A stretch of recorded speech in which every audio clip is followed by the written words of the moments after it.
North of Boston. By Robert Frost. The Pasture. I'm going out to clean the pasture spring. I'll only stop to rake the leaves away. And wait to watch the water clear, I may. I shan't be gone long, you come too. I'm going out to fetch the little calf. That's standing by the mother. It's so young. It totters when she licks it with her tongue. I shan't be gone long, you come too. North of Boston. Mending wall. Something there is that doesn't love a wall. That sends the frozen ground swell under it. And spills the upper boulders in the sun. And makes gaps even two can pass abreast. The work of hunters is another thing. I have come after them and made repair. Where they have left not one stone on a stone. But they would have the rabbit out of hiding. To please the yelping dogs. The gaps I mean. No one has seen them made or heard them made. But at spring mending time we find them there. I let my neighbor know beyond the hill. And on a day we meet to walk the line. And set the wall between us once again. We keep the wall between us as we go. To each the boulders that have fallen to each. And some are loaves and some so nearly balls. We have to use a spell to make them balance. Stay where you are until our backs are turned. We wear our fingers rough with handling them. Oh, just another kind of outdoor game. One on a side. It comes to little more. There where it is we do not need the wall. He is all pine and I am apple orchard. My apple trees will never get across. And eat the cones under his pines, I tell him. He only says, good fences make good neighbors. Spring is the mischief in me, and I wonder if I could put a notion in his head. Why do they make good neighbors? Isn't it where there are cows? But here there are no cows. Before I built a wall I'd ask to know what I was walling in or walling out. And to whom I was like to give offense. Something there is that doesn't love a wall. That wants it down. I could say, elves, to him. But it's not elves exactly, and I'd rather. He said it for himself. I see him there. Bringing a stone grasped firmly by the top. In each hand, like an old stone savage armed. He moves in darkness as it seems to me. Not of woods only and the shade of trees. He will not go behind his father's saying. And he likes having thought of it so well. He says again, good fences make good neighbors. The death of the hired man. Mary sat musing on the lamp flame at the table. Waiting for Warren. When she heard his step. She ran on tiptoe down the darkened passage. To meet him in the doorway with the news. And put him on his guard. Silas is back. She pushed him outward with her through the door. And shut it after her. Be kind, she said. She took the market things from Warren's arms. And set them on the porch, then drew him down. To sit beside her on the wooden steps. When was I ever anything but kind to him? But I'll not have the fellow back, he said. I told him so last haying, didn't I? If he left then, I said, that ended it. What good is he? Who else will harbor him? At his age for the little he can do? What help he is there's no depending on. Off he goes always when I need him most. He thinks he ought to earn a little pay. Enough at least to buy tobacco with. So he won't have to beg and be beholden. All right, I say, I can't afford to pay any fixed wages, though I wish I could. Someone else can. Then someone else will have to. I shouldn't mind his bettering himself. If that was what it was. You can be certain. When he begins like that, there's someone at him. Trying to coax him off with pocket money. In haying time, when any help is scarce. In winter he comes back to us. I'm done. Sach. Not so loud, he'll hear you, Mary said. I want him to, he'll have to soon or late. He's worn out. He's asleep beside the stove. When I came up from Rose I found him here, huddled against the barn door fast asleep. A miserable sight, and frightening, too. You needn't smile, I didn't recognize him. I wasn't looking for him, and he's changed. Wait till you see. Where did you say he'd been? He didn't say. I dragged him to the house, and gave him tea and tried to make him smoke. I tried to make him talk about his travels. Nothing would do, he just kept nodding off. What did he say? Did he say anything? But little. Anything? Mary, confess. He said he'd come to ditch the meadow for me. Warren. But did he? I just want to know. Of course he did. What would you have him say? Surely you wouldn't grudge the poor old man some humble way to save his self-respect. He added, if you really care to know. He meant to clear the upper pasture, too. That sounds like something you have heard before. Warren, I wish you could have heard the way he jumbled everything. I stopped to look. 2 or 3 times, he made me feel so queer. To see if he was talking in his sleep. He ran on Harold Wilson, you remember. The boy you had in Hang 4 years since. He's finished school, and teaching in his college. Silas declares you'll have to get him back. He says they two will make a team for work. Between them they will lay this farm as smooth. The way he mixed that in with other things. He thinks young Wilson a likely lad, though daft. On education, you know how they fought. All through July under the blazing sun. Silas up on the cart to build the load. Harold along beside to pitch it on. Yes, I took care to keep well out of earshot. Well, those days trouble Silas like a dream. You wouldn't think they would. How some things linger. Harold's young college boy's assurance piqued him. After so many years he still keeps finding good arguments he sees he might have used. I sympathize. I know just how it feels. To think of the right thing to say too late. Harold's associated in his mind with Latin. He asked me what I thought of Harold's saying. He studied Latin like the violin. Because he liked it, that an argument. He said he couldn't make the boy believe he could find water with a hazel prong. Which showed how much good school had ever done him. He wanted to go over that. But most of all, he thinks if he could have another chance to teach him how to build a load of hay. I know, that's Silas' one accomplishment. He bundles every forkful in its place. And tags and numbers it for future reference. So he can find and easily dislodge it. In the unloading. Silas does that well. He takes it out in bunches like big birds' nests. You never see him standing on the hay. He's trying to lift, straining to lift himself. He thinks if he could teach him that, he'd be some good perhaps to someone in the world. He hates to see a boy the fool of books. Poor Silas, so concerned for other folk. And nothing to look backward to with pride. And nothing to look forward to with hope. So now and never any different. Part of a moon was falling down the west, dragging the whole sky with it to the hills. Its light poured softly in her lap. She saw. And spread her apron to it. She put out her hand. Among the harp-like morning glory strings. Taut with the dew from garden bed to eaves. As if she played unheard the tenderness that wrought on him beside her in the night. Warren, she said, he has come home to die. You needn't be afraid he'll leave you this time. Home, he mocked gently. Yes, what else but home? It all depends on what you mean by home.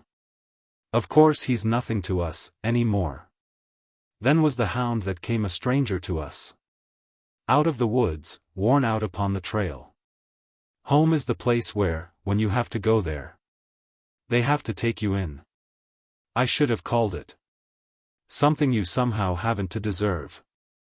Warren leaned out and took a step or two. Picked up a little stick, and brought it back. And broke it in his hand and tossed it by. Silas has better claim on us, you think, than on his brother? 13 little miles. As the road winds would bring him to his door. Silas has walked that far no doubt today. Why didn't he go there? His brother's rich. A somebody, director in the bank. He never told us that. We know it though. I think his brother ought to help, of course. I'll see to that if there is need. He ought of right to take him in, and might be willing to. He may be better than appearances. But have some pity on Silas. Do you think? If he'd had any pride in claiming kin, or anything he looked for from his brother, he'd keep so still about him all this time? I wonder what's between them. I can tell you. Silas is what he is, we wouldn't mind him. But just the kind that kinsfolk can't abide. He never did a thing so very bad. He don't know why he isn't quite as good as anyone. He won't be made ashamed to please his brother, worthless though he is. I can't think he ever hurt anyone. No, but he hurt my heart the way he lay and rolled his old head on that sharp-edged chairback. He wouldn't let me put him on the lounge. You must go in and see what you can do. I made the bed up for him there tonight. You'll be surprised at him, how much he's broken. His working days are done, I'm sure of it. I'd not be in a hurry to say that. I haven't been. Go, look, see for yourself. But, Warren, please remember how it is.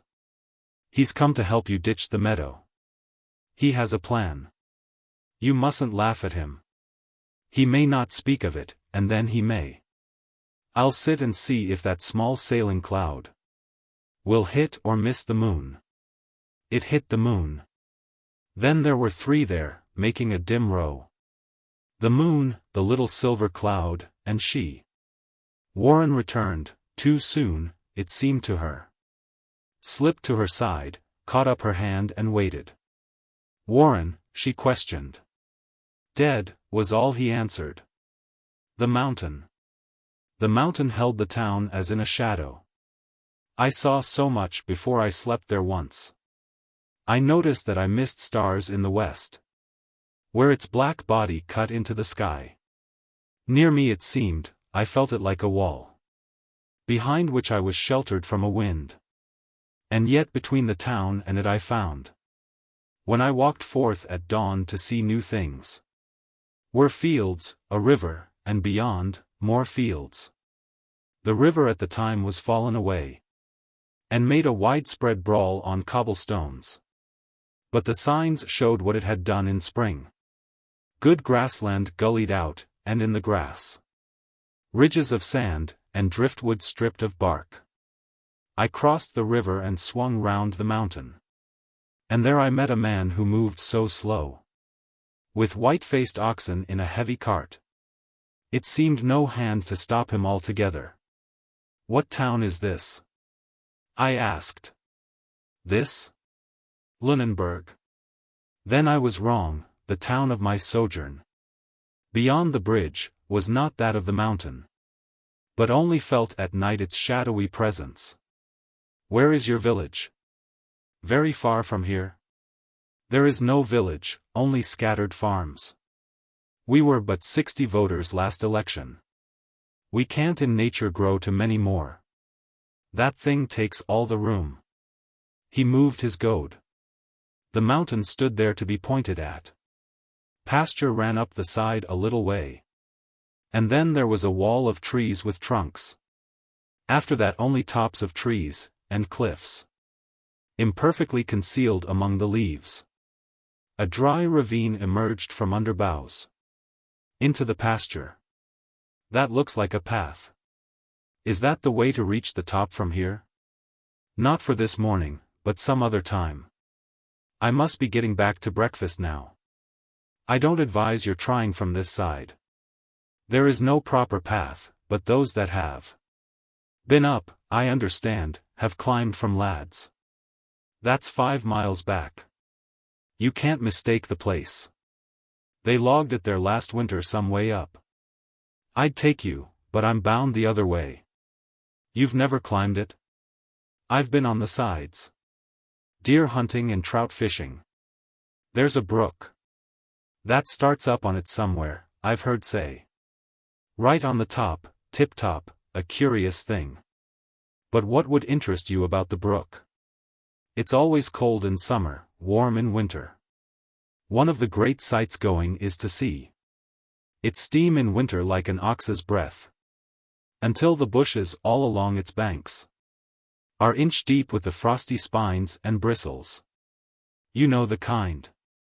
Then let the sun shine on it.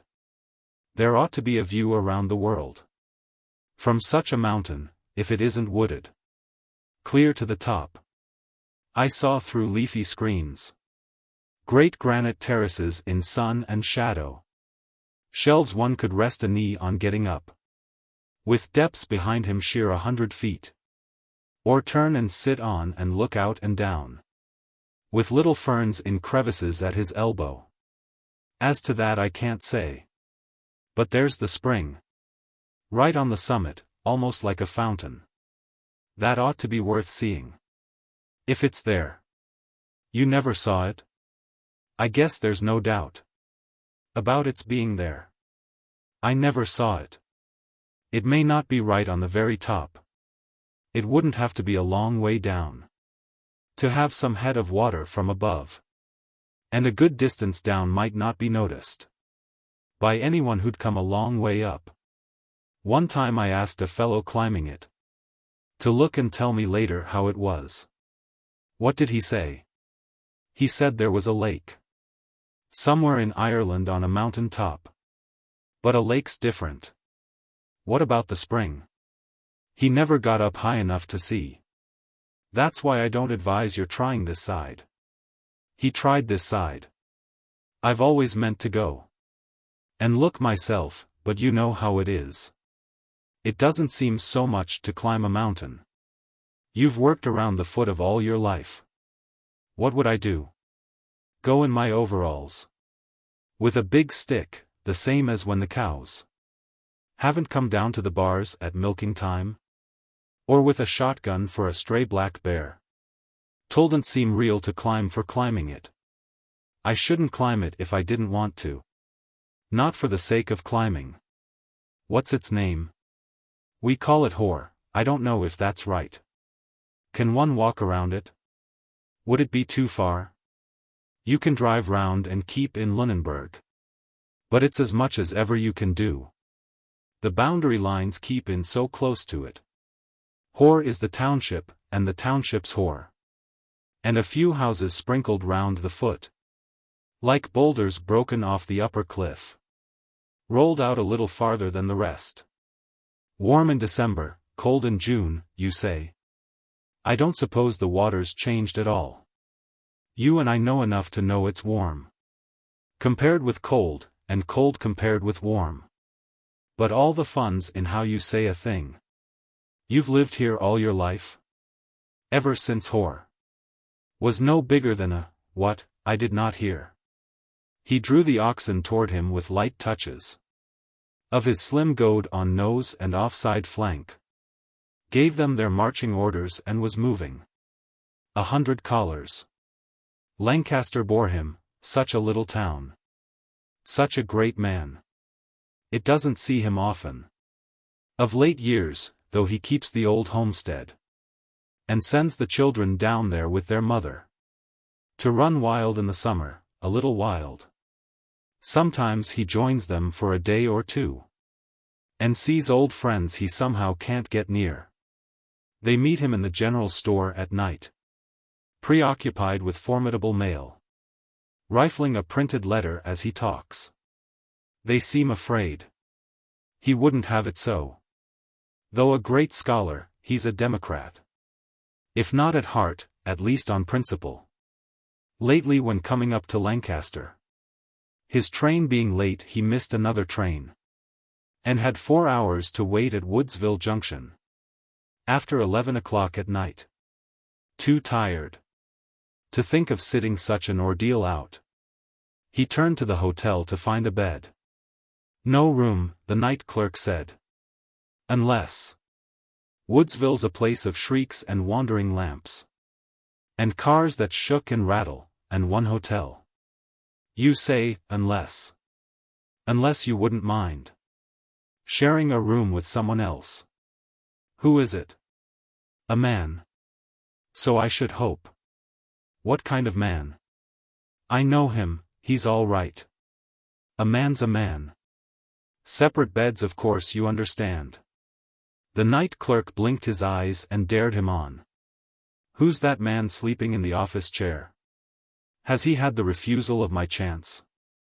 He was afraid of being robbed or murdered. What do you say? I'll have to have a bed. The night clerk led him up 3 flights of stairs. And down a narrow passage full of doors.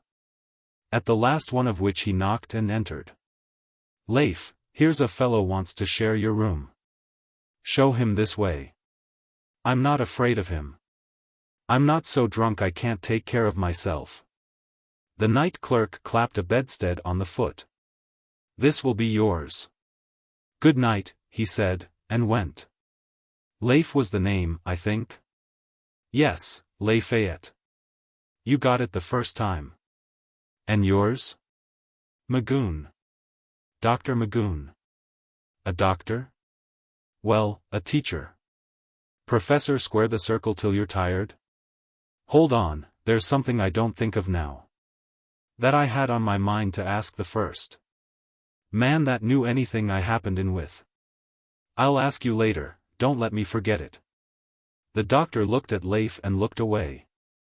A man? A brute. Naked above the waist. He sat there creased and shining in the light. Fumbling the buttons in a well-starched shirt. I'm moving into a size larger shirt. I've felt mean lately, mean's no name for it. I just found what the matter was tonight. I've been choking like a nursery tree. When it outgrows the wire band of its name tag. I blamed it on the hot spell we've been having. 'Tis nothing but my foolish hanging back. Not liking to own up I'd grown a size. Number 18 this is. What size do you wear? The doctor caught his throat convulsively. Oh, 14, 14. 14. You say so. I can remember when I wore 14. And come to think I must have back at home. More than 100 collars, size 14. Too bad to waste them all. You ought to have them. They're yours and welcome, let me send them to you. What makes you stand there on one leg like that? You're not much furtherer than where Kike left you. You act as if you wished you hadn't come. Sit down or lie down, friend, you make me nervous. The doctor made a subdued dash for it. And propped himself at bay against a pillow. Not that way, with your shoes on Kike's white bed. You can't rest that way.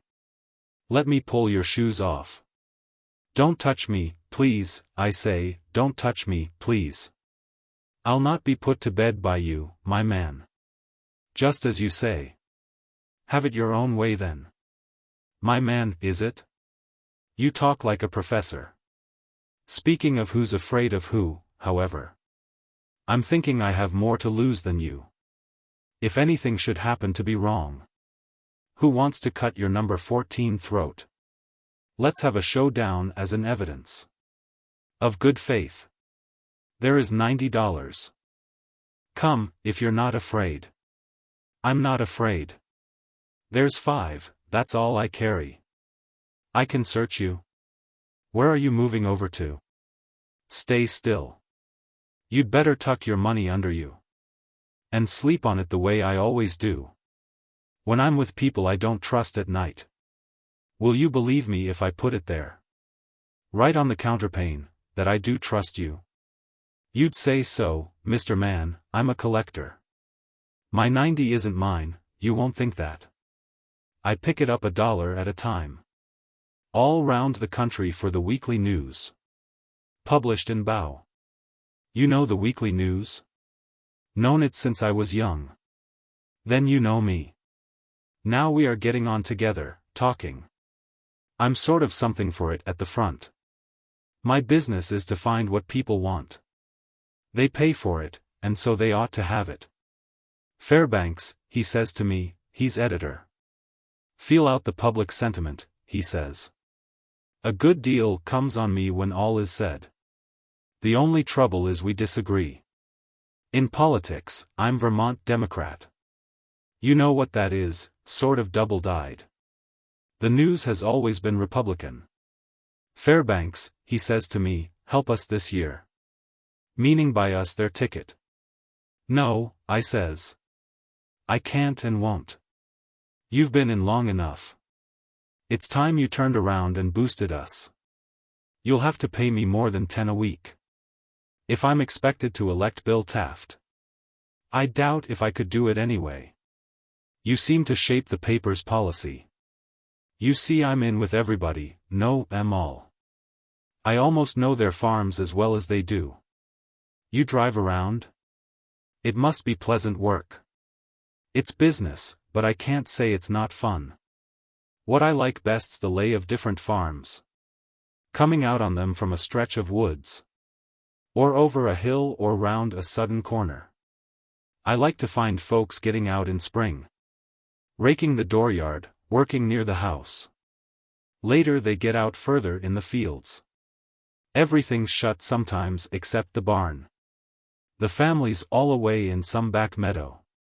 There's a hay load coming, when it comes. And later still they all get driven in. The fields are stripped to lawn, the garden patches. Stripped to bare ground, the apple trees.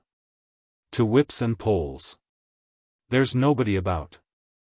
The chimney, though, keeps up a good brisk smoking. And I lie back and ride. I take the reins. Only when someone's coming, and the mare stops when she likes, I tell her when to go. I've spoiled Jemima in more ways than one. She's got so she turns in at every house. As if she had some sort of curvature. No matter if I have no errand there. She thinks I'm sociable. I maybe am. It's seldom I get down except for meals, though. Folks entertain me from the kitchen doorstep. All in a family rode down to the youngest. One would suppose they might not be as glad to see you as you are to see them. Oh. Because I want their $1. I don't want anything they've not got. I never done. I'm there, and they can pay me if they like. I go nowhere on purpose, I happen by. Sorry there is no cup to give you a drink. I drink out of the bottle, not your style. Mayn't I offer you? No, no, no, thank you. Just as you say. Here's looking at you then. And now I'm leaving you a little while. You'll rest easier when I'm gone, perhaps. Lie down, let yourself go and get some sleep. But first, let's see, what was I going to ask you? Those callers, who shall I address them to? Suppose you aren't awake when I come back? Really, friend, I can't let you. You may need them. Not till I shrink, when they'll be out of style. But really I have so many callers. I don't know who I rather would have them. They're only turning yellow where they are. But you're the doctor as the saying is. I'll put the light out. Don't you wait for me. I've just begun the night. You get some sleep. I'll knock so fashion and peep round the door. When I come back so you'll know who it is. There's nothing I'm afraid of like scared people. I don't want you should shoot me in the head. What am I doing carrying off this bottle? There now, you get some sleep. He shut the door. The doctor slid a little down the pillow. Home burial. He saw her from the bottom of the stairs. Before she saw him. She was starting down. Looking back over her shoulder at some fear. She took a doubtful step and then undid it. To raise herself and look again. He spoke. Advancing toward her, "What is it you see? From up there always, for I want to know." She turned and sank upon her skirts at that. And her face changed from terrified to dull. He said to gain time, "What is it you see?" Mounting until she cowered under him. "I will find out now, you must tell me, dear." She, in her place, refused him any help. With the least stiffening of her neck and silence. She let him look, sure that he wouldn't see. Blind creature, and a while he didn't see. But at last he murmured, "Oh," and again, "Oh." "What is it, what?" she said. "Just that I see." "You don't," she challenged. "Tell me what it is." "The wonder is I didn't see at once. I never noticed it from here before. I must be wanted to it, that's the reason. The little graveyard where my people are. So small the window frames the whole of it. Not so much larger than a bedroom, is it? There are 3 stones of slate and 1 of marble. Broad-shouldered little slabs there in the sunlight. On the side hill. We haven't to mind those. But I understand, it is not the stones. But the child's mound. Don't, she cried. She withdrew shrinking from beneath his arm. That rested on the banister, and slid downstairs. And turned on him with such a daunting look. He said twice over before he knew himself. "Can't a man speak of his own child he's lost? Not you. Oh, where's my hat? Oh, I don't need it. I must get out of here. I must get air. I don't know rightly whether any man can. Amy. Don't go to someone else this time. Listen to me. I won't come down the stairs." He sat and fixed his chin between his fists. "There's something I should like to ask you, dear. You don't know how to ask it. Help me, then." Her fingers moved the latch for all reply. "My words are nearly always an offense. I don't know how to speak of anything so as to please you. But I might be taught. I should suppose. I can't say I see how. A man must partly give up being a man. With women folk. We could have some arrangement. By which I'd bind myself to keep hands off. Anything special you're a mind to name. Though I don't like such things, twixt those that love. 2 that don't love can't live together without them. But 2 that do can't live together with them." She moved the latch a little. Don't go. Don't carry it to someone else this time. Tell me about it if it's something human. Let me into your grief. I'm not so much unlike other folks as you're standing there. A part would make me out. Give me my chance. I do think, though, you overdo it a little. What was it brought you up to think it the thing? To take your mother loss of a first child so inconsolably, in the face of love. You'd think his memory might be satisfied. There you go sneering now. I'm not. You make me angry. I'll come down to you. God, what a woman. And it's come to this. A man can't speak of his own child that's dead. You can't because you don't know how. If you had any feelings, you that dug with your own hand, how could you, his little grave? I saw you from that very window there. Making the gravel leap and leap in air. Leap up, like that, and land so lightly.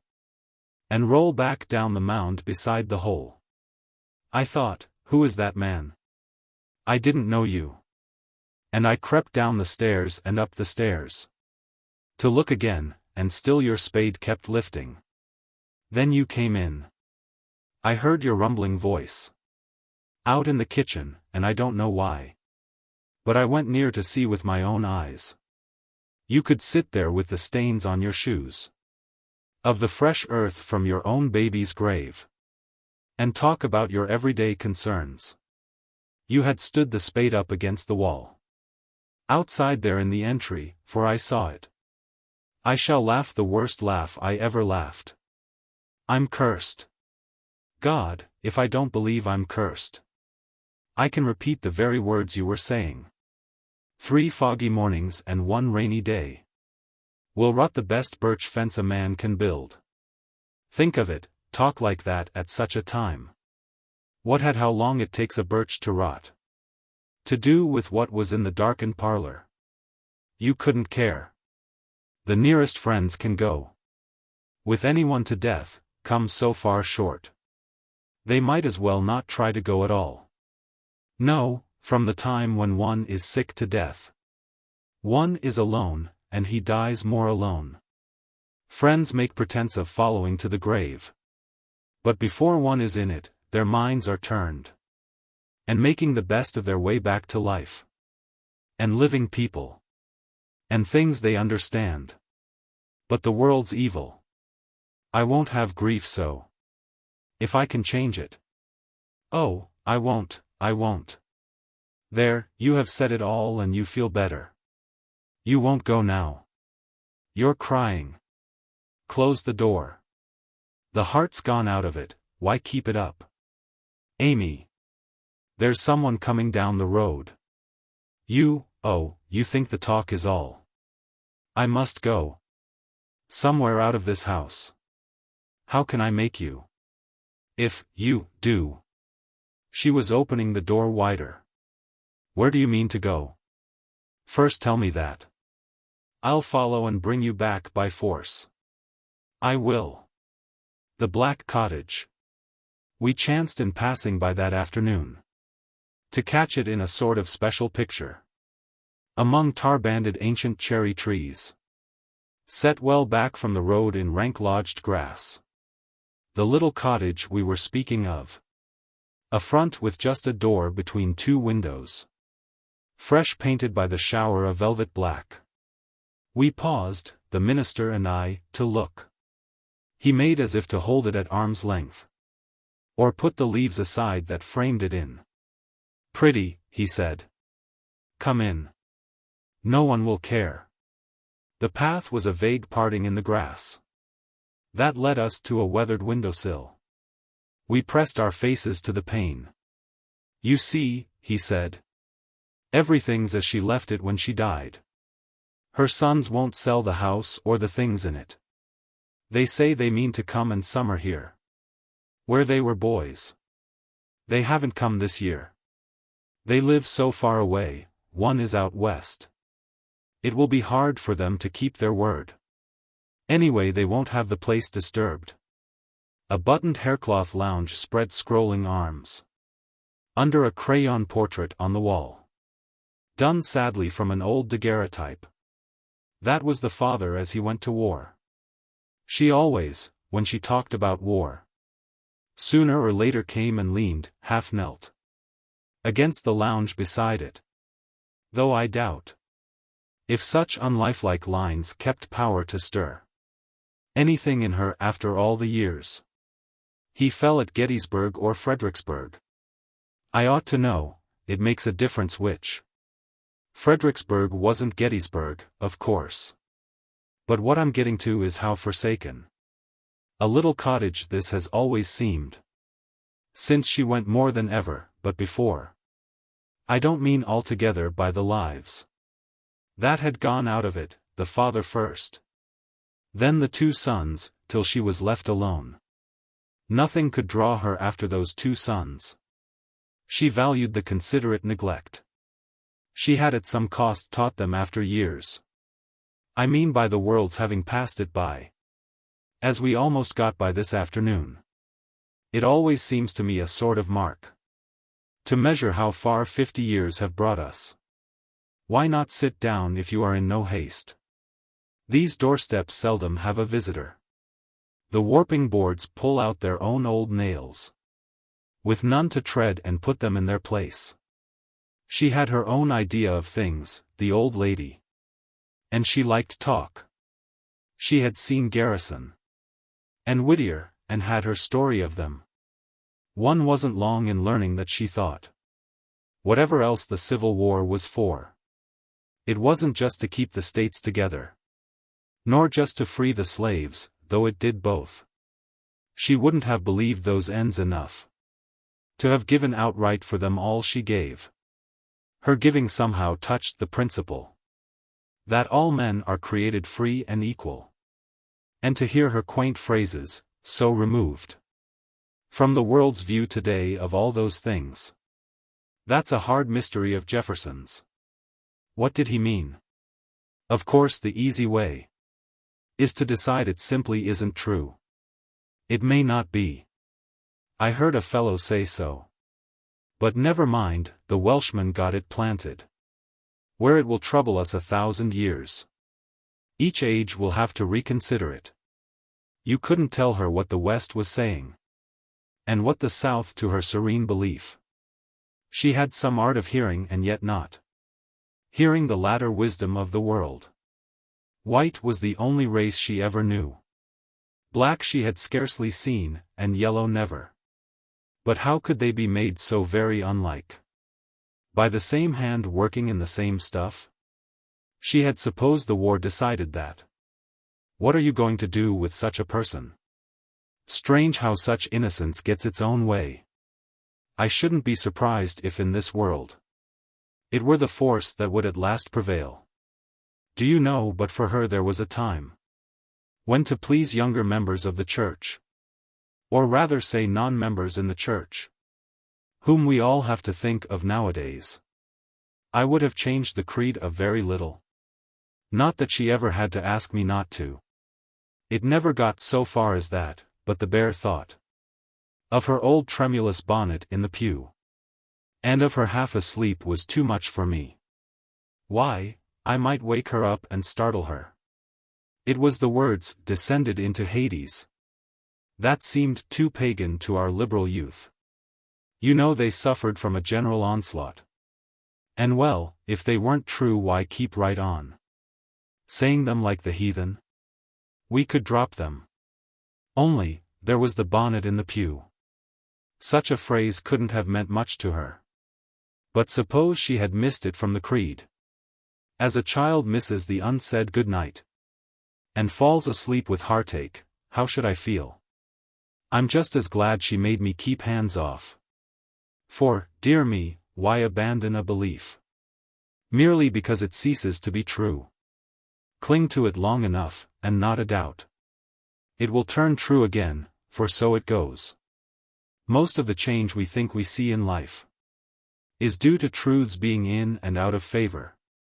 As I sit here, and oftentimes, I wish I could be monarch of a desert land. I could devote and dedicate forever to the truths we keep coming back and back to. So desert it would have to be, so walled by mountain ranges half in summer snow. No one would covet it or think it worth the pains of conquering to force change on scattered oases where men dwelt, but mostly sand dunes held loosely in tamarisk, blown over and over themselves in idleness. Sand grains should sugar in the natal dew. The babe born to the desert, the sand storm, retard midwaste my cowering caravans. There are bees in this wall. He struck the clapboards. Fierce heads looked out, small bodies pivoted.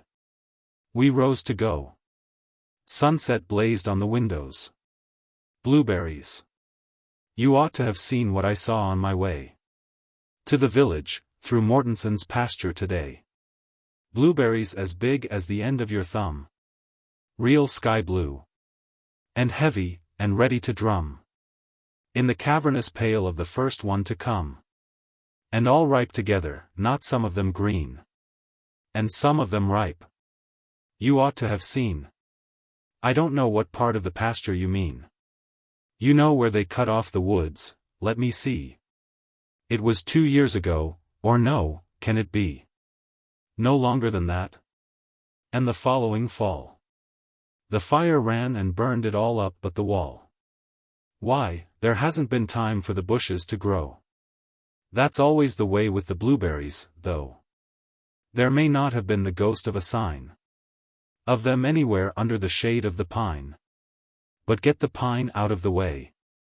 You may burn the pasture all over until not a fern or grass blade is left, not to mention a stick.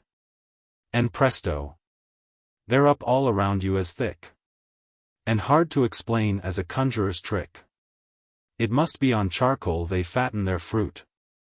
I taste in them sometimes the flavor of soot. And after all really they're ebony skinned. The blue's but a mist from the breath of the wind. A tarnish that goes at a touch of the hand. And less than the tan with which pickers are tanned. Does Mortensen know what he has, do you think? He may and not care and so leave the chewink to gather them for him, you know what he is. He won't make the fact that they're rightfully his an excuse for keeping us other folk out. I wonder you didn't see Loren about. The best of it was that I did. Do you know? I was just getting through what the field had to show. And over the wall and into the road. When who should come by? With a Democrat load. Of all the young chattering Lorents alive. But Loren, the fatherly, out for a drive. He saw you, then? What did he do? Did he frown? He just kept nodding his head up and down. You know how politely he always goes by. But he thought a big thought, I could tell by his eye. Which being expressed, might be this in effect. I have left those there berries, I shrewdly suspect, to ripen too long. I am greatly to blame. He's a thriftier person than some I could name. He seems to be thrifty, and hasn't he need? With the mouths of all those young Lorents to feed? He has brought them all up on wild berries, they say. Like birds. They store a great many away. They eat them the year round, and those they don't eat they sell in the store and buy shoes for their feet. Who cares what they say? It's a nice way to live. Just taking what nature is willing to give. Not forcing her hand with harrow and plow. I wish you had seen his perpetual bow. And the air of the youngsters. Not one of them turned. And they looked so solemn, absurdly concerned. I wish I knew half what the flock of them know. Of where all the berries and other things grow. Cranberries in bogs and raspberries on top of the boulder-strewn mountain. And when they will crop. I met them one day and each had a flower stuck into his berries as fresh as a shower. Some strange kind, they told me it hadn't a name. I've told you how once not long after we came, I almost provoked poor Loren to mirth. By going to him of all people on earth. To ask if he knew any fruit to be had. For the picking. The rascal, he said he'd be glad to tell if he knew. But the year had been bad. There had been some berries, but those were all gone. He didn't say where they had been. He went on. I'm sure, as polite as could be. He spoke to his wife in the door, let me see. Mame, we don't know any good burying place. It was all he could do to keep a straight face. If he thinks all the fruit that grows wild is for him, he'll find he's mistaken. See here, for a whim. We'll pick in the Mortensens' pasture this year. We'll go in the morning, that is, if it's clear. And the sun shines out warm, the vines must be wet. It's so long since I picked I almost forget. How we used to pick berries, we took one look round. Then sank out of sight like trolls underground. And saw nothing more of each other. Or heard. Unless when you said I was keeping a bird away from its nest, and I said it was you. Well, one of us is. For complaining it flew around and around us. And then, for a while, we picked, till I feared you had wandered a mile. And I thought I had lost you. I lifted a shout. Too loud for the distance you were, it turned out. For when you made answer, your voice was as low as talking, you stood up beside me, you know. We shan't have the place to ourselves to enjoy. Not likely, when all the young Lorents deploy. They'll be there tomorrow, or even tonight. They won't be too friendly, they may be polite. To people they look on as having no right to pick where they're picking. But we won't complain. You ought to have seen how it looked in the rain. The fruit mixed with water in layers of leaves. Like two kinds of jewels, a vision for thieves. A servant to servants. I didn't make you know how glad I was to have you come and camp here on our land. I promised myself to get down someday and see the way you lived, but I don't know. With a house full of hungry men to feed, I guess you'd find. It seems to me I can't express my feelings any more than I can raise my voice or want to lift my hand. Oh, I can lift it when I have to. Did ever you feel so? I hope you never. It's got so I don't even know for sure whether I am glad, sorry, or anything. There's nothing but a voice like left inside that seems to tell me how I ought to feel, and would feel if I wasn't all gone wrong. You take the lake. I look and look at it. I see it's a fair, pretty sheet of water. I stand and make myself repeat out loud the advantages it has, so long and narrow. Like a deep piece of some old running river, cut short off at both ends. It lies 5 miles straight away through the mountain notch, from the sink window where I wash the plates. And all our storms come up toward the house, drawing the slow waves wider and wider and wider. It took my mind off doughnuts and soda biscuit to step outdoors and take the water dazzle, a sunny morning, or take the rising wind about my face and body and through my wrapper, when a storm threatened from the dragon's den, and a cold chill shivered across the lake. I see it's a fair, pretty sheet of water. Our Willoughby. How did you hear of it? I expect, though, everyone's heard of it. In a book about ferns?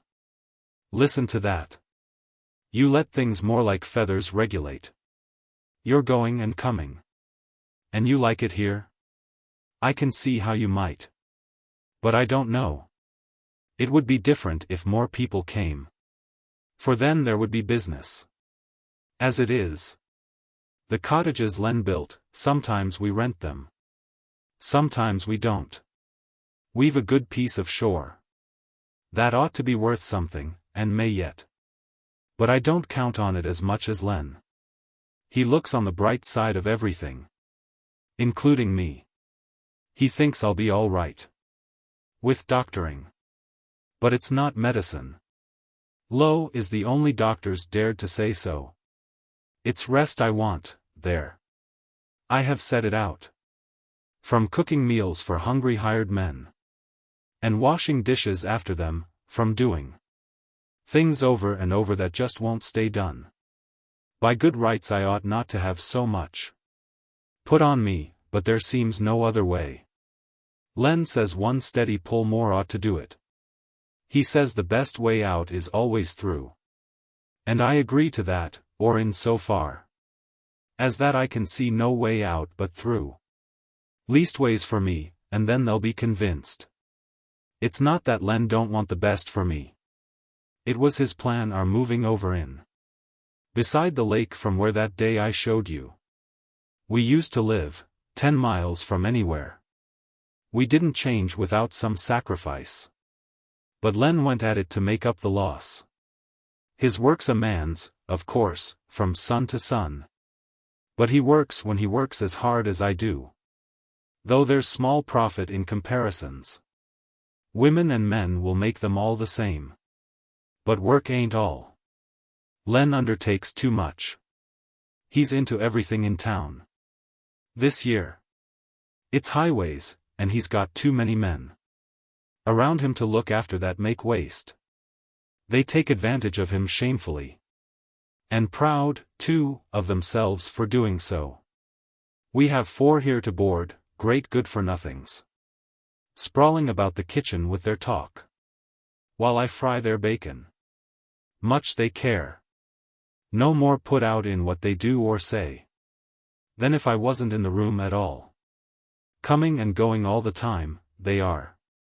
I don't learn what their names are, let alone their characters, or whether they are safe to have inside the house with doors unlocked. I'm not afraid of them, though, if they're not afraid of me. There's two can play at that. I have my fancies, it runs in the family. My father's brother wasn't right. They kept him locked up for years back there at the old farm. I've been away once, yes, I've been away. The state asylum. I was prejudiced. I wouldn't have sent anyone of mine there. You know the old idea, the only asylum was the poorhouse, and those who could afford, rather than send their folks to such a place, kept them at home, and it does seem more human. But it's not so, the place is the asylum. There they have every means proper to do with. And you aren't darkening other people's lives. Worse than no good to them, and they no good to you in your condition. You can't know affection or the want of it in that state. I've heard too much of the old-fashioned way. My father's brother, he went mad quite young.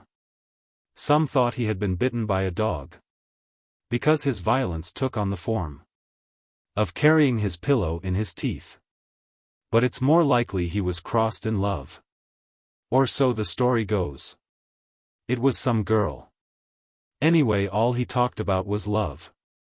They soon saw he would do someone a mischief if he wa'n't kept strict watch of, and it ended in father's building him a sort of cage, or room within a room, of hickory poles, like stanchions in the barn, from floor to ceiling. A narrow passage all the way around. Anything they put in for furniture he'd tear to pieces, even a bed to lie on. So they made the place comfortable with straw, like a beast's stall, to ease their consciences. Of course they had to feed him without dishes. They tried to keep him clothed, but he paraded with his clothes on his arm, all of his clothes. Cruel, it sounds. I suppose they did the best they knew. And just when he was at the height, father and mother married, and mother came, a bride, to help take care of such a creature, and accommodate her young life to his. That was what marrying father meant to her. She had to lie and hear love things made dreadful by his shouts in the night. He'd shout and shout until the strength was shouted out of him, and his voice died down slowly from exhaustion. He'd pull his bars apart like bow and bowstring, and let them go and make them twang until his hands had worn them smooth as any oxbow. And then he'd crow as if he thought that child's play the only fun he had. I've heard them say, though, they found a way to put a stop to it. He was before my time, I never saw him. But the pen stayed exactly as it was. There in the upper chamber in the L. A sort of catch-all full of attic clutter. I often think of the smooth hickory bars. It got so I would say, you know, half fooling, it's time I took my turn upstairs in jail. Just as you will till it becomes a habit. No wonder I was glad to get away. Mind you, I waited till Len said the word. I didn't want the blame if things went wrong. I was glad though, no end, when we moved out. And I looked to be happy, and I was. As I said, for a while, but I don't know. Somehow the change wore out like a prescription. And there's more to it than just window views. And living by a lake. I'm past such help. Unless Len took the notion, which he won't. And I won't ask him, it's not sure enough. I suppose I've got to go the road I'm going. Other folks have to, and why shouldn't I? I almost think if I could do like you. Drop everything and live out on the ground. But it might be, come night, I shouldn't like it. Or a long rain. I should soon get enough. And be glad of a good roof overhead. I've lain awake thinking of you, I'll warrant. More than you have yourself, some of these nights. The wonder was the tents weren't snatched away from over you as you lay in your beds. I haven't courage for a risk like that. Bless you, of course, you're keeping me from work. But the thing of it is, I need to be kept. There's work enough to do, there's always that. But behind's behind. The worst that you can do is set me back a little more behind. I shan't catch up in this world, anyway. I'd rather you'd not go unless you must. After apple picking. My long two-pointed ladders sticking through a tree. Toward heaven still.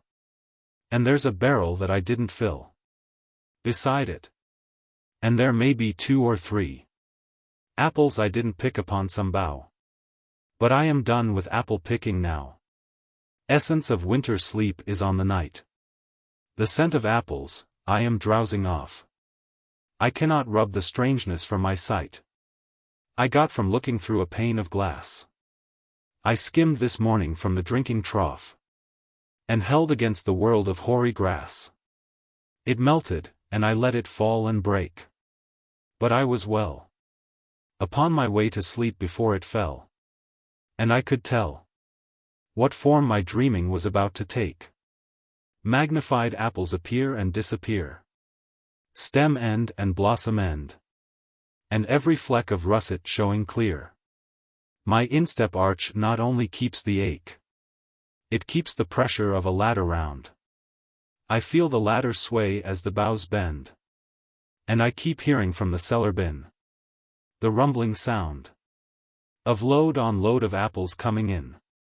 For I have had too much of apple picking, I am overtired of the great harvest I myself desired. There were 10,000 fruit to touch. Cherish in hand, lift down, and not let fall. For all that struck the earth, no matter if not bruised or spiked with stubble, went surely to the cider apple heap. As of no worth, one can see what will trouble this sleep of mine, whatever sleep it is.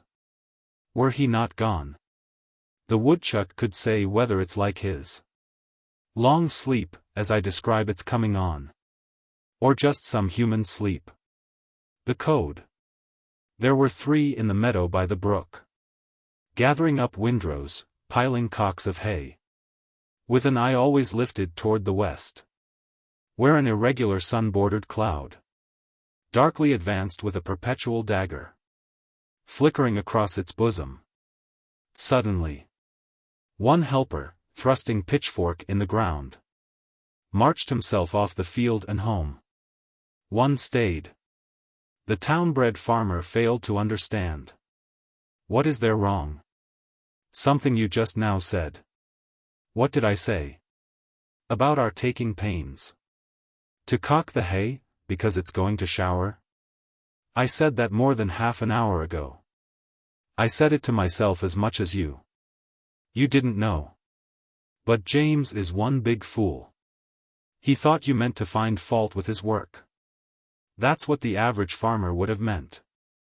James would take time, of course, to chew it over. Before he acted, he's just got round to act. He is a fool if that's the way he takes me. Don't let it bother you. You found out something. The hand that knows his business won't be told to do work better or faster, those 2 things. I'm as particular as anyone. Most likely I'd have served you just the same. But I know you don't understand our ways. You were just talking what was in your mind. What was in all our minds, and you weren't hinting. Tell you a story of what happened once. I was up here in Salem at a man's named Sanders with a gang of 4 or 5. Doing the haying. No one liked the boss. He was one of the kind sports call a spider. All wiry arms and legs that spread out wavy from a humped body nigh as big's a biscuit. But work. That man could work, especially if by so doing he could get more work out of his hired help. I'm not denying he was hard on himself. I couldn't find that he kept any hours, not for himself. Daylight and lantern light were one to him. I've heard him pounding in the barn all night. But what he liked was someone to encourage them that he couldn't lead, he'd get behind and drive, the way you can, you know, in mowing. Keep at their heels and threaten to mow their legs off. I'd seen about enough of his bulling tricks. We call that bulling. I'd been watching him. So when he paired off with me in the hayfield to load the load, thinks I, look out for trouble. I built the load and topped it off. Old Sanders combed it down with a rake and says, "Okay." Everything went well till we reached the barn, with a big catch to empty in a bay. You understand that meant the easy job for the man up on top of throwing down the hay and rolling it off wholesale, where on a mow it would have been slow lifting. You wouldn't think a fellow'd need much urging under these circumstances, would you now? But the old fool seizes his fork in both hands, and looking up bewhiskered out of the pit, shouts like an army captain, "Let her come." Thinks I, d'ye mean it? What was that you said? I asked out loud, so's there'd be no mistake. Did you say, "Let her come"? Yes, let her come. He said it over, but he said it softer. Never you say a thing like that to a man.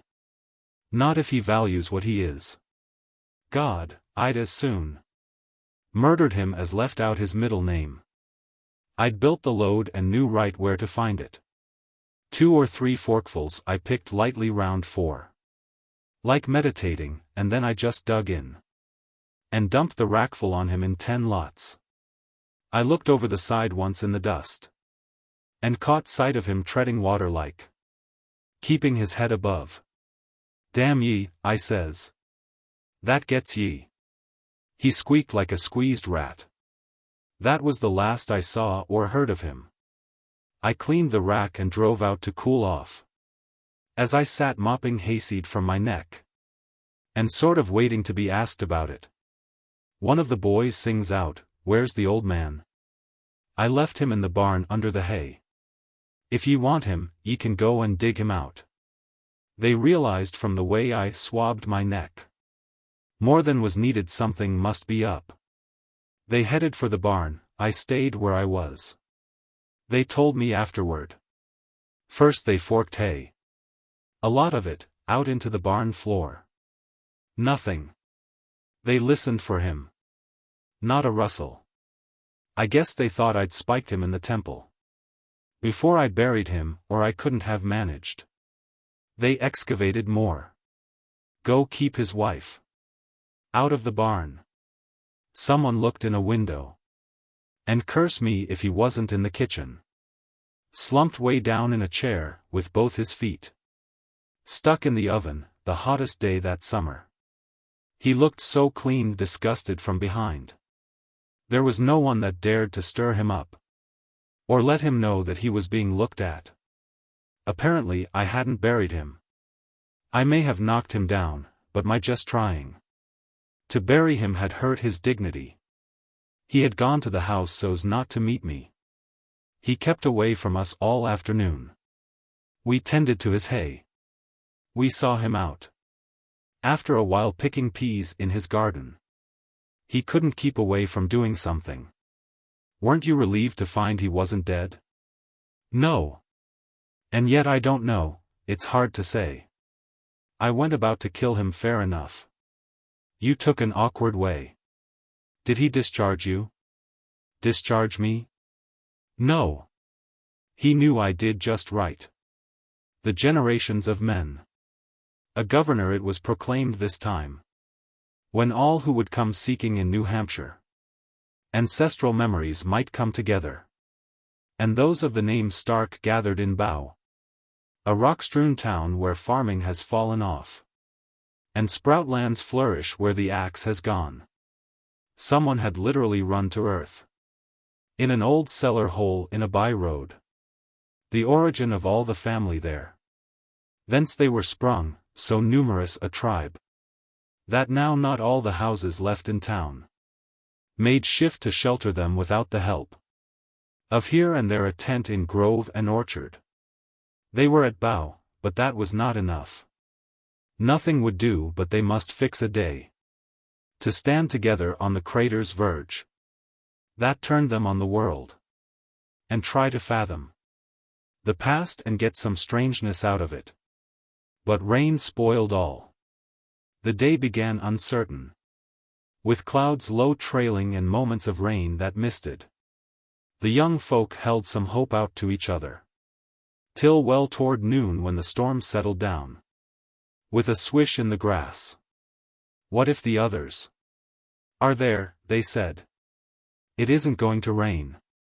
Only one from a farm not far away strolled thither, not expecting he would find anyone else, but out of idleness. One, and one other, yes, for there were two. The second round the curving hillside road was a girl. And she halted some way off to reconnoiter, and then made up her mind. At least to pass by and see who he was. And perhaps hear some word about the weather. This was some Stark she didn't know. He nodded. No fate today, he said. It looks that way. She swept the heavens, turning on her heel. I only idled down. I idled down. Provision there had been for just such meeting. Of stranger cousins. In a family tree. Drawn on a sort of passport with the branch of the one bearing it done in detail. Some zealous one's laborious device. She made a sudden movement toward her bodice, as one who clasps her heart. They laughed together. Stark, he inquired. No matter for the proof.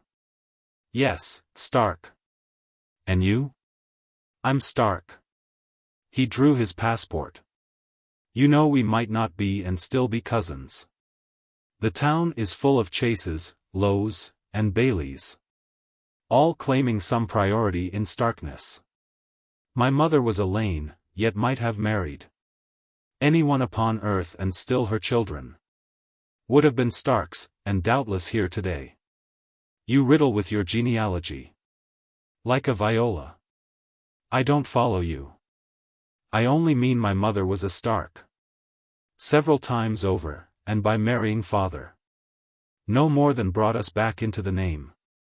One ought not to be thrown into confusion by a plain statement of relationship.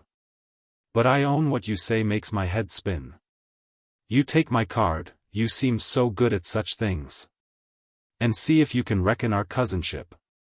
Why not take seats here on the cellar wall? And dangle feet among the raspberry vines? Under the shelter of the family tree. Just so, that ought to be enough protection. Not from the rain. I think it's going to rain. It's raining. No, it's misting. Let's be fair. Does the rain seem to you to cool the eyes? The situation was like this: the road bowed outward on the mountain halfway up, and disappeared and ended not far off. No one went home that way. The only house beyond where they were was a shattered seed pod. And below roared a brook hidden in trees, the sound of which was silence for the place. This he sat listening to till she gave judgment. On father's side, it seems, let me see. Don't be too technical, you have 3 cards. 4 cards, 1 yours, 3 mine, 1 for each branch of the Stark family I'm a member of. Do you know a person so related to herself is supposed to be mad? I may be mad. You look so, sitting out here in the rain, studying genealogy with me. You never saw before. What will we come to? With all this pride of ancestry, we Yankees? I think we're all mad. Tell me why we're here. Drawn into town about this cellar hole. Like wild geese on a lake before a storm? What do we see in such a hole, I wonder? The Indians had a myth of Chickamaustock, which means the 7 caves that we came out of. This is the pit from which we Starks were digged. You must be learned. That's what you see in it? And what do you see? Yes, what do I see? First let me look. I see raspberry vines. Oh, if you're going to use your eyes, just hear what I see. It's a little boy. As pale and dim as a match flame in the sun. He's groping in the cellar after jam. He thinks it's dark and it's flooded with daylight. He's nothing. Listen. When I lean like this, I can make out old Grandsir Stark distinctly, with his pipe in his mouth and his brown jug. Bless you, it isn't Grandsir Stark, it's Granny. But the pipe's there and smoking and the jug. She's after cider, the old girl, she's thirsty. Here's hoping she gets her drink and gets out safely. Tell me about her. Does she look like me? She should, shouldn't she, you're so many times over-descended from her. I believe. She does look like you. Stay the way you are. The nose is just the same, and so's the chin. Making due allowance. You poor, dear, great granny. See that you get her greatness right. Don't stint her. Yes, it's important, though you think it isn't. I won't be teased. But see how wet I am. Yes, you must go, we can't stay here forever. But wait until I give you a hand up. A bead of silver water more or less, strung on your hair won't hurt your summer looks. I wanted to try something with the noise that the brook raises in the empty valley. We have seen visions, now consult the voices. Something I must have learned riding in trains. When I was young, I used the roar to set the voices speaking out of it. Speaking or singing, and the band music playing. Perhaps you have the art of what I mean. I've never listened in among the sounds that a brook makes in such a wild descent. It ought to give a purer oracle. It's as you throw a picture on a screen. The meaning of it all is out of you. The voices give you what you wish to hear. Strangely, it's anything they wish to give. Then I don't know. It must be strange enough. I wonder if it's not your make-believe. What do you think you're like to hear today? From the sense of our having been together. But why take time for what I'm like to hear? I'll tell you what the voices really say. You will do very well right where you are. A little longer. I mustn't feel too hurried. Or I can't give myself to hear the voices. Is this some trance you are withdrawing into? You must be very still, you mustn't talk. I'll hardly breathe. The voices seem to say. I'm waiting. Don't. The voices seem to say. Call her Nausicaa, the unafraid. Of an acquaintance made adventurously. I let you say that, on consideration. I don't see very well how you can help it. You want the truth. I speak but by the voices. You see they know I haven't had your name. Though what a name should matter between us. I shall suspect. Be good. The voices say. Call her Nausicaa, and take a timber. That you shall find lies in the cellar charred. Among the raspberries. And HEW and shape it. For a doorsill or other corner piece. In a new cottage on the ancient spot. The life is not yet all gone out of it. And come and make your summer dwelling here. And perhaps she will come, still unafraid. And sit before you in the open door. With flowers in her lap until they fade. But not come in across the sacred sill. I wonder where your oracle is tending. You can see that there's something wrong with it. Or it would speak in dialect.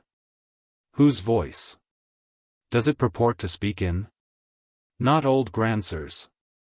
Nor grannies, surely. Call up one of them. They have best right to be heard in this place. You seem so partial to our great-grandmother.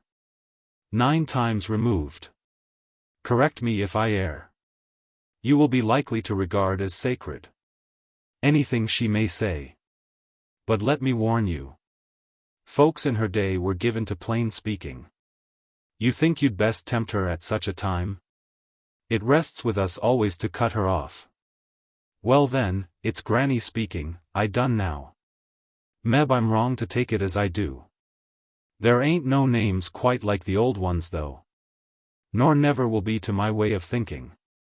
One mustn't bear too hard on the newcomers. But there's a dite too many of them for comfort. I should feel easier if I could see more of the salt wherewith they're to be salted. Son, you do as you're told. You take the timber. It's as sound as the day when it was cut. And begin over, there, she'd better stop. You can see what is troubling Granny, though. But don't you think we sometimes make too much of the old stock? What counts is the ideals. And those will bear some keeping still about.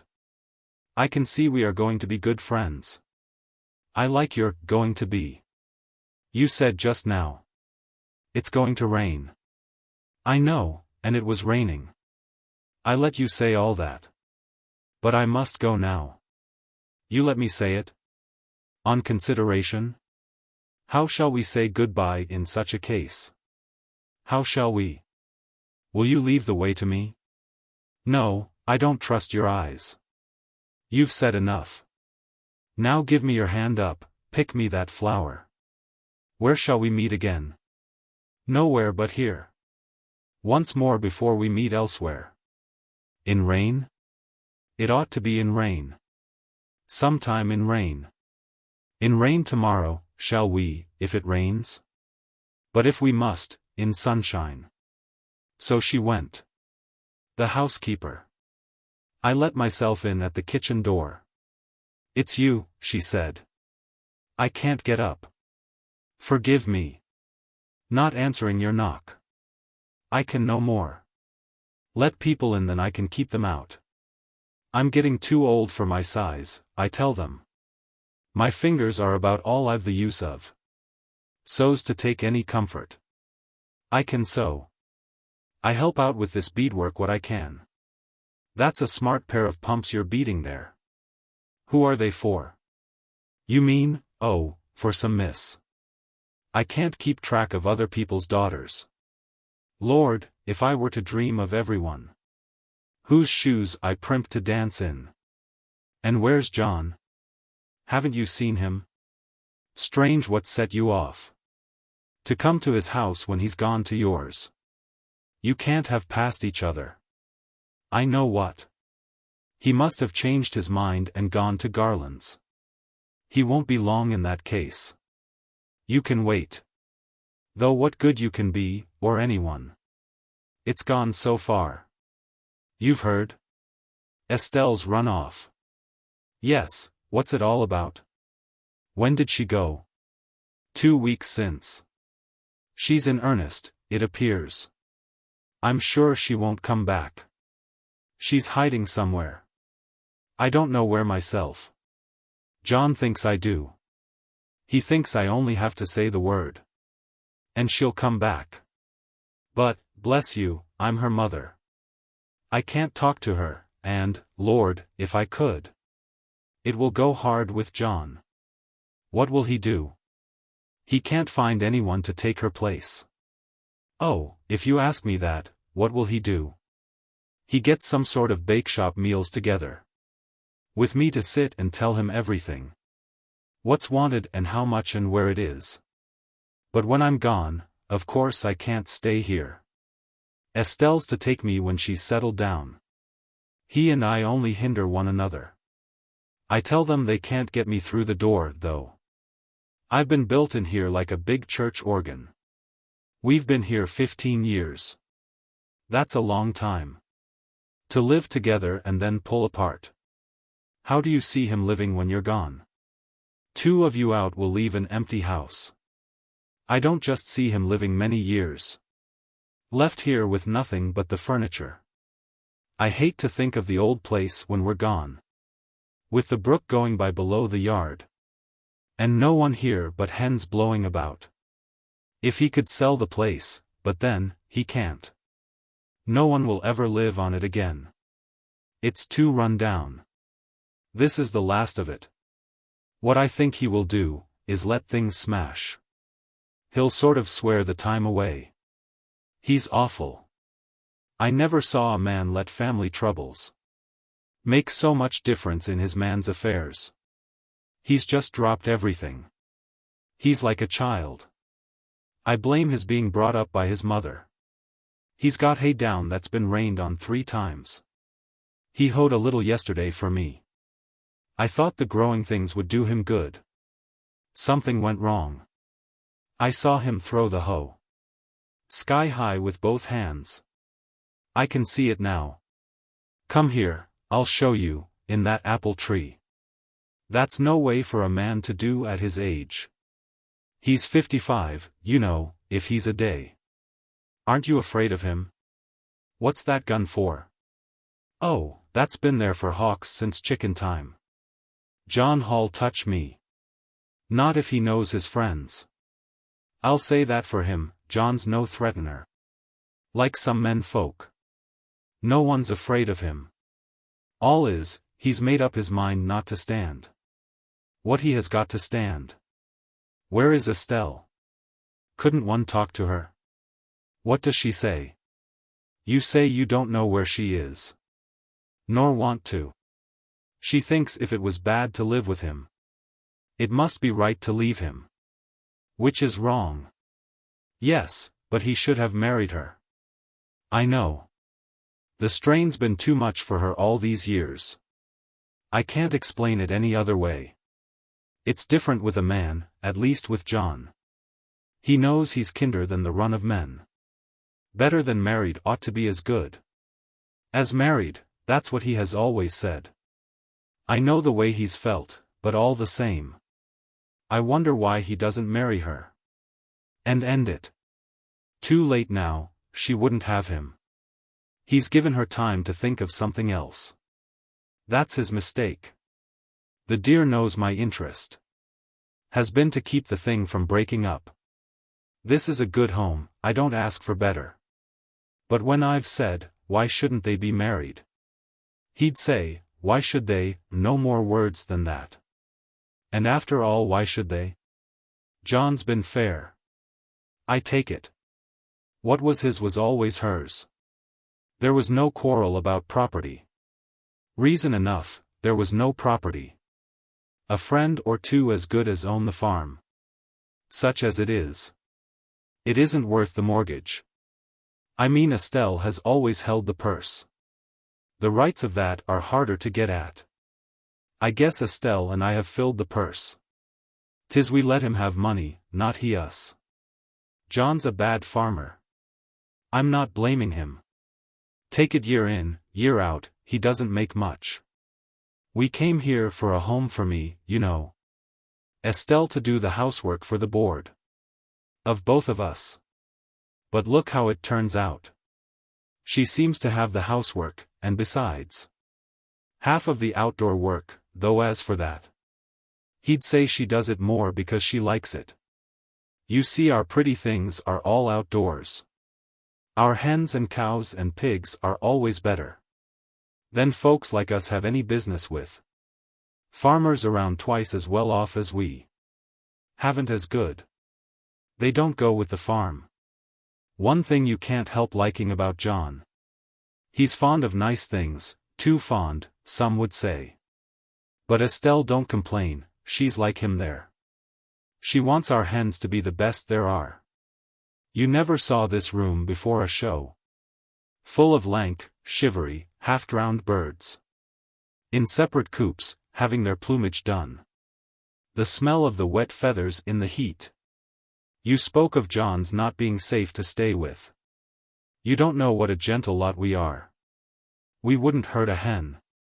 You ought to see us moving a flock of hens from place to place. We're not allowed to take them upside down. All we can hold together by the legs. 2 at a time's the rule, 1 on each arm. No matter how far and how many times. We have to go. You mean that's John's idea? And we live up to it, or I don't know. What childishness he wouldn't give way to. He manages to keep the upper hand. On his own farm. He's boss. But as to hens. We fence our flowers in and the hens range. Nothing's too good for them. We say it pays. John likes to tell the offers he has had.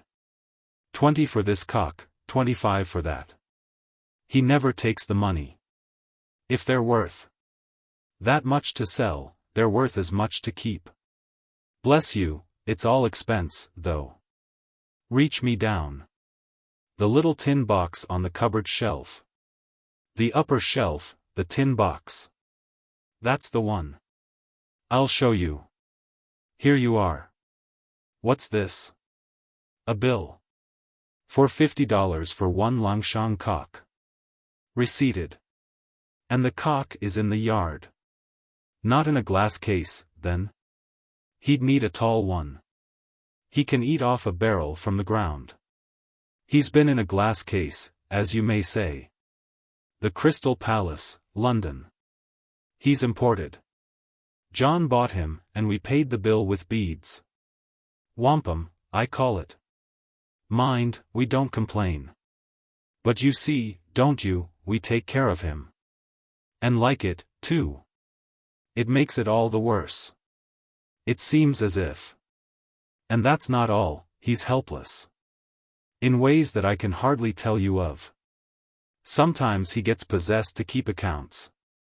To see where all the money goes so fast. You know how men will be ridiculous. But it's just fun the way he gets bedeviled. If he's untidy now, what will he be? It makes it all the worse. You must be blind. Estelle's the one. You needn't talk to me. Can't you and I get to the root of it? What's the real trouble? What will satisfy her? It's as I say, she's turned from him, that's all. But why, when she's well off? Is it the neighbors? Being cut off from friends? We have our friends. That isn't it. Folks aren't afraid of us. She's let it worry her. You stood the strain. And you're her mother. But I didn't always. I didn't relish it along at first. But I got wanted to it. And besides, John said I was too old to have grandchildren. But what's the use of talking when it's done? She won't come back, it's worse than that, she can't. Why do you speak like that? What do you know? What do you mean, she's done harm to herself? I mean she's married someone else. Oh ho, oh ho. You don't believe me? Yes, I do. Only too well. I knew there must be something. So that was what was back. She's bad, that's all. Bad to get married when she had the chance? Nonsense. See what she done. But who'd marry her straight out of such a mess? Say it right out, no matter for her mother. The man was found. I'd better name no names. John himself won't imagine who he is. Then it's all up. I think I'll get away. You'll be expecting John. I pity Estelle. I suppose she deserves some pity, too. You ought to have the kitchen to yourself. To break it to him. You may have the job. You needn't think you're going to get away. John's almost here. I've had my eye on someone. Coming down Ryan's Hill. I thought, 'tis him. Here he is now. This box. Put it away. And this bill. What's the hurry? He'll unhitch. No, he won't, either. He'll just drop the reins. And turn Doll out to pasture, rig and all. She won't get far before the wheels hang up. On something, there's no harm. See, there he is. My, but he looks as if he must have heard. John threw the door wide, but he didn't enter. How are you, neighbor? Just the man I'm after. Isn't it hell? He said. I want to know. Come out here if you want to hear me talk. I'll talk to you, old woman, afterward. I've got some news that maybe isn't news. What are they trying to do to me, these two? Do go along with him and stop his shouting. She raised her voice against the closing door. Who wants to hear your news, you dreadful fool? The fear. A lantern light from deeper in the barn shone on a man and woman in the door, and threw their lurching shadows on a house nearby, all dark in every glossy window. A horse's hoof pawed once the hollow floor, and the back of the gig they stood beside moved in a little. The man grasped a wheel.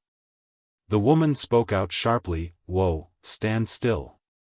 I saw it just as plain as a white plate," she said, as the light on the dashboard ran. Along the bushes at the roadside, a man's face. You must have seen it too. I didn't see it. Are you sure? Yes, I'm sure. It was a face? Joel, I'll have to look. I can't go in. I can't, and leave a thing like that unsettled. Doors locked and curtains drawn will make no difference. I always have felt strange when we came home to the dark house after so long an absence. And the key rattled loudly into place. Seemed to warn someone to be getting out. At one door as we entered at another. What if I'm right, and someone all the time? Don't hold my arm. I say it's someone passing. You speak as if this were a traveled road. You forget where we are. What is beyond? That he'd be going to or coming from. At such an hour of night, and on foot too. What was he standing still for in the bushes? It's not so very late, it's only dark. There's more in it than you're inclined to say. Did he look like? He looked like anyone. I'll never rest tonight unless I know. Give me the lantern. You don't want the lantern. She pushed past him and got it for herself. You're not to come, she said. This is my business. If the time's come to face it, I'm the one. To put it the right way. He'd never dare. Listen. He kicked a stone. Hear that, hear that. He's coming towards us. Joel, go in, please. Hark, I don't hear him now. But please go in. In the first place, you can't make me believe it is, or someone else he's sent to watch. And now's the time to have it out with him. While we know definitely where he is. Let him get off and he'll be everywhere. Around us, looking out of trees and bushes.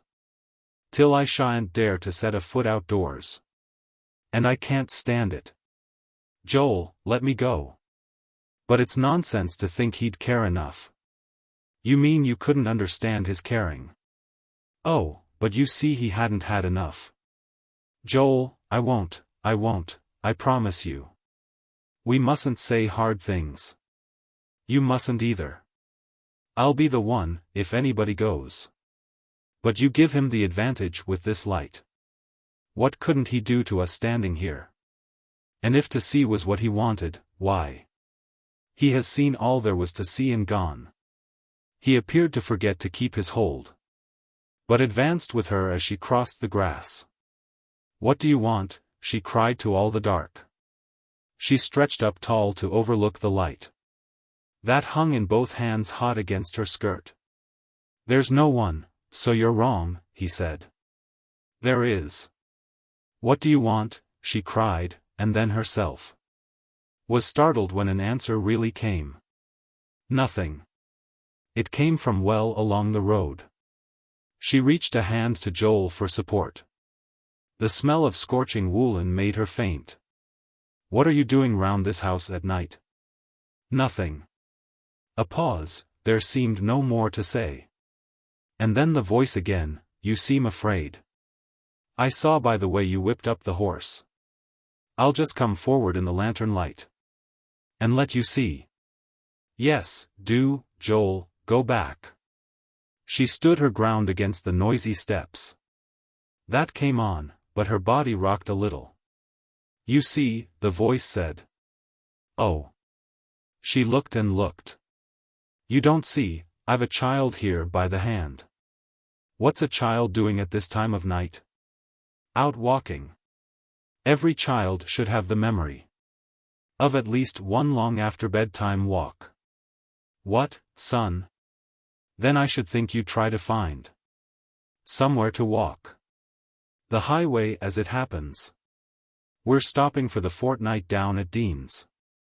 But if that's all, Joel, you realize. You won't think anything. You understand? You understand that we have to be careful. This is a very, very lonely place. Joel. She spoke as if she couldn't turn. The swinging lantern lengthened to the ground. It touched, it struck it, clattered and went out. The self-seeker. Willis, I didn't want you here today. The lawyer's coming for the company. I'm going to sell my soul, or, rather, feet. $500 for the pair, you know. With you the feet have nearly been the soul. And if you're going to sell them to the devil, I want to see you do it. When's he coming? I half suspect you knew, and came on purpose. To try to help me drive a better bargain. Well, if it's true. Yours are no common feet. The lawyer don't know what it is he's buying. So many miles you might have walked you won't walk. You haven't run your 40 orchids down. What does he think? How are the blessed feet? The doctor's sure you're going to walk again? He thinks I'll hobble. It's both legs and feet. They must be terrible, I mean to look at. I haven't dared to look at them uncovered. Through the bed blankets I remind myself of a starfish laid out with rigid points. The wonder is it hadn't been your head. It's hard to tell you how I managed it. When I saw the shaft had me by the coat, I didn't try too long to pull away. Or fumble for my knife to cut away. I just embraced the shaft and rode it out. Till Weiss shut off the water in the wheel pit. That's how I think I didn't lose my head. But my legs got their knocks against the ceiling. Awful. Why didn't they throw off the belt? Instead of going clear down in the wheel pit? They say some time was wasted on the belt. Old streak of leather, doesn't love me much. Because I make him spit fire at my knuckles. The way Ben Franklin used to make the kite string. That must be it. Some days he won't stay on. That day a woman couldn't coax him off. He's on his rounds now with his tail in his mouth. Snatched right and left across the silver pulleys. Everything goes the same without me there. You can hear the small buzzsaws whine, the big saw caterwaul to the hills around the village. As they both bite the wood. It's all our music. One ought as a good villager to like it. No doubt it has a sort of prosperous sound. And it's our life. Yes, when it's not our death. You make that sound as if it wasn't so. With everything. What we live by we die by. I wonder where my lawyer is. His train's in. I want this over with, I'm hot and tired. You're getting ready to do something foolish. Watch for him, will you, Will? You let him in. I'd rather Mrs. Corbin didn't know. I've boarded here so long, she thinks she owns me. You're bad enough to manage without her. And I'm going to be worse instead of better. You've got to tell me how far this is gone. Have you agreed to any price? 500. 500, 5. 1, 2, 3, 4, 5. You needn't look at me. I don't believe you. I told you, Willis, when you first came in. Don't you be hard on me. I have to take what I can get. You see they have the feet. which gives them the advantage in the trade. I can't get back the feet in any case. But your flowers, man, you're selling out your flowers. Yes, that's one way to put it, all the flowers. Of every kind everywhere in this region. For the next 40 summers, call it 40. But I'm not selling those, I'm giving them. They never earned me so much as 1 cent. Money can't pay me for the loss of them. No, the 500 was the sum they named. To pay the doctor's bill and tide me over. It's that or fight, and I don't want to fight. I just want to get settled in my life. Such as it's going to be, and know the worst. Or best, it may not be so bad. The firm. Promise me all the shooks I want to nail. But what about your flora of the valley? You have me there. But that, you didn't think. That was worth money to me? Still I own. It goes against me not to finish it. For the friends it might bring me. By the way. I had a letter from Burroughs, did I tell you? About my Cypripedium reginae. He says it's not reported so far north. There. There's the bell. He's rung. But you go down. And bring him up, and don't let Mrs. Corbin. Oh, well, we'll soon be through with it. I'm tired. Willis brought up besides the Boston lawyer. A little barefoot girl who in the noise of heavy footsteps in the old frame house and baritone importance of the lawyer stood for a while unnoticed with her hands shyly behind her. Well, and how is Mr.? The lawyer was already in his satchel. As if for papers that might bear the name he hadn't at command. You must excuse me. I dropped in at the mill and was detained. Looking round, I suppose, said Willis. Yes. Well, yes.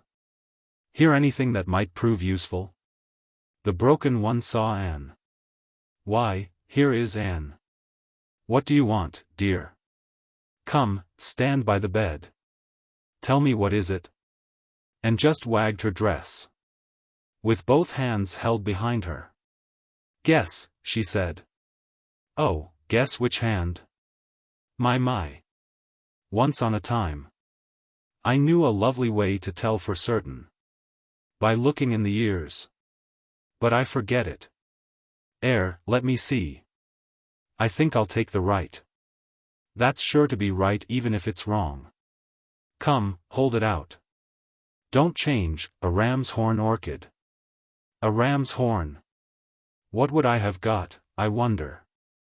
If I had chosen left. Hold out the left. Another ram's horn. Where did you find those? Under what beech tree, on what woodchuck's knoll? And looked at the large lawyer at her side. And thought she wouldn't venture on so much. Were there no others? There were 4 or 5. I knew you wouldn't let me pick them all. I wouldn't, so I wouldn't. You're the girl. You see, and has her lesson learned by heart. I wanted there should be some there next year. Of course you did. You left the rest for seed. And for the backwoods woodchuck. You're the girl. A ram's horn orchid seed pod for a woodchuck. Sounds something like. Better than farmer's beans. To a discriminating appetite. Though the ram's horn is seldom to be had. In bushel lots, doesn't come on the market. But, Anne, I'm troubled. Have you told me all? You're hiding something. That's as bad as lying. You ask this lawyer man. And it's not safe. With a lawyer at hand to find you out. Nothing is hidden from some people, Anne. You don't tell me that where you found a ram's horn. You didn't find a yellow lady's slipper. What did I tell you? What? I'd blush, I would. Don't you defend yourself. If it was there. Where is it now, the yellow lady's slipper? Well, wait, it's common, it's too common. Common? The purple lady's slipper's commoner. I didn't bring a purple lady's slipper. To you I mean, they're both too common. The lawyer gave a laugh among his papers. As if with some idea that she had scored. I've broken and of gathering bouquets. It's not fair to the child. It can't be helped though. Pressed into service means pressed out of shape. Somehow I'll make it right with her, she'll see. She's going to do my scouting in the field. Over stone walls and all along a wood. And by a river bank for water flowers. The floating heart, with small leaf like a heart. And at the sinus under water a fist. Of little fingers all kept down but one. And that thrust up to blossom in the sun. As if to say, you're the heart's desire.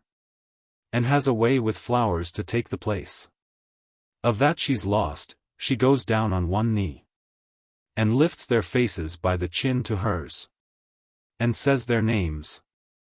And leaves them where they are. The lawyer wore a watch the case of which was cunningly devised to make a noise. Like a small pistol when he snapped it shut. At such a time as this. He snapped it now. Well, Anne, go, dearie. Our affair will wait. The lawyer man is thinking of his train. He wants to give me lots and lots of money. Before he goes, because I hurt myself. And it may take him I don't know how long. But put our flowers in water first. Will, help her. The pitcher's too full for her. There's no cup. Just hook them on the inside of the pitcher. Now run, get out your documents. You see. I have to keep on the good side of Anne. I'm a great boy to think of number one. And you can't blame me in the place I'm in. Who will take care of my necessities? Unless I do? A pretty interlude. The lawyer said. I'm sorry, but my train. Luckily terms are all agreed upon. You only have to sign your name. Right, there. You, Will, stop making faces. Come round here. Where you can't make them. What is it you want? I'll put you out with Anne. Be good or go. You don't mean you will sign that thing unread? Make yourself useful then, and read it for me. Isn't it something I have seen before? You'll find it is. Let your friend look at it. Yes, but all that takes time, and I'm as much in haste to get it over with as you. But read it. That's right, draw the curtain. Half the time I don't know what's troubling me. What do you say, Will? Don't you be a fool. You. Crumpling folks's legal documents. Out with it if you've any real objection. $500. What would you think, right? 1,000 wouldn't be a cent too much. You know it, Mr. Lawyer. The sin is accepting anything before he knows whether he's ever going to walk again. It smells to me like a dishonest trick. I think, from what I heard today and saw myself, he would be ill-advised. What did you hear, for instance? Willis said. Now the place where the accident occurred. The broken one was twisted in his bed. This is between you two apparently. Where I come in is what I want to know. You stand up to it like a pair of cocks. Go outdoors if you want to fight. Spare me. When you come back, I'll have the papers signed. Will pencil do? Then, please, your fountain pen. One of you hold my head up from the pillow. Willis flung off the bed. I wash my hands. I'm no match, no, and don't pretend to be. The lawyer gravely capped his fountain pen. You're doing the wise thing, you won't regret it. We're very sorry for you. Willis sneered. Who's we? Some stockholders in Boston. I'll go outdoors, by gad, and won't come back. Willis, bring Anne back with you when you come. Yes. Thanks for caring. Don't mind Will, he's savage. He thinks you ought to pay me for my flowers.